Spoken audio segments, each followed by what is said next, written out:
We need to make sure that we don't shame our children. As long as we understand that shaming, insulting, demeaning are very, very hurtful to the child and to your relationship.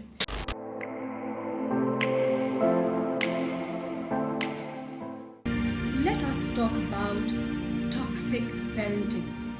There are so many things in life that are beyond a child's control. That's why children depend on parents for caregiving, love, and safety. Sadly, some parents, no judgment, but they struggle with some damaging behaviors which are called toxic behaviors, which have a long lasting damaging effect. Let's take a look at some examples of toxic parenting and then talk about how to make positive changes. Number one, don't shame your child. An example of toxic parenting would be taunting your child about bad grades or school performance in front of others. The toxicity in this example has twofold effects. First, your child will feel disheartened, discouraged, and will feel demeaned in front of others.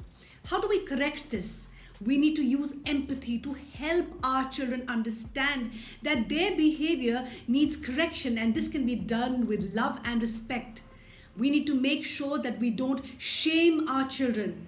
As long as we understand that shaming, insulting, demeaning are very, very hurtful to the child and to your relationship. We need to show unconditional love and respect to our children.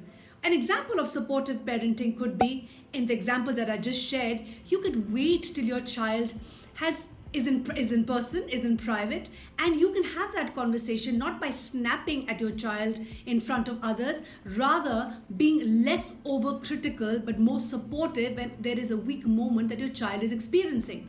Second, allow your child to express his feelings. An example of toxic parenting could be not including kids in a decision, telling them, I wasn't asking for your opinion, I am the parent, I know it all. You'll go where I tell you to, I will decide. Talk about shutting down a child's enthusiasm. This is how we do it, and we all parents are guilty of it.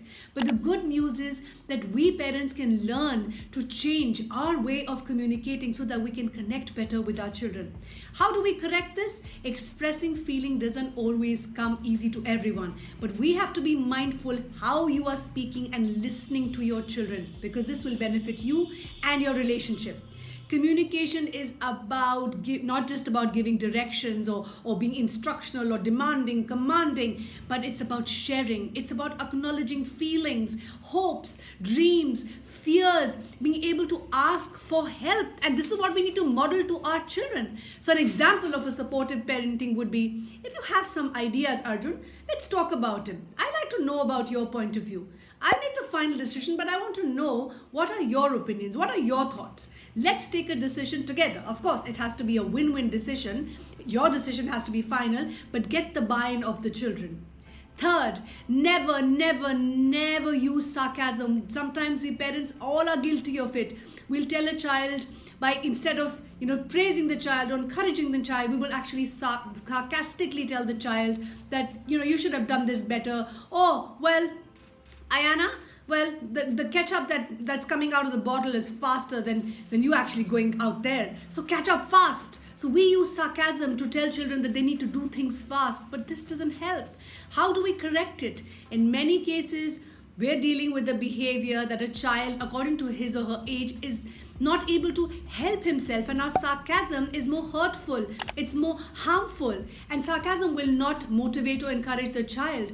We have to be supportive. We have to replace our toxic comments, our hurtful comments with positivity, with love, with empathy, and we have to try to help the child. So I can say something like, Ayana, you seem a little unsure right now.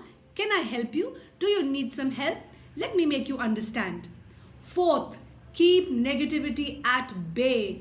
An example of toxic parenting could be telling your child, Amana, you're acting like a wicked witch right now. I can't stand you around anymore. I know life is full of disappointment, but we parents have to learn to deal with it. So how do we correct it? Parents, the emotional tone in your house is set by you. We're all exhausted and we get cranky and we get less patient with our partner and our children. That doesn't mean that we are entitled to be snappy and keep criticizing. When we are not happy and energized, that's when we get irritable. So take care of yourself. Make sure your cup is full. And even if you make a mistake and you snap or you are irritable, let your children know. Because your sparky, spunky, positive vibe is what's going to lighten up everyone. So supportive parenting example could be, even if you are in a negative frame of mind and your child is acting out, take a moment, deep breathe, empathize with your child.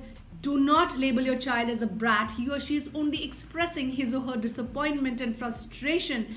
You can let your child know that you're here for your child and you're feeling tired. Then, honey, I understand you need my attention and time right now, but I'm very tired right now. I don't have the energy. If we will model positive behaviors, our children will follow suit. So here, parents, let's all practice positive parenting and let's not be the toxic parent that we all dislike.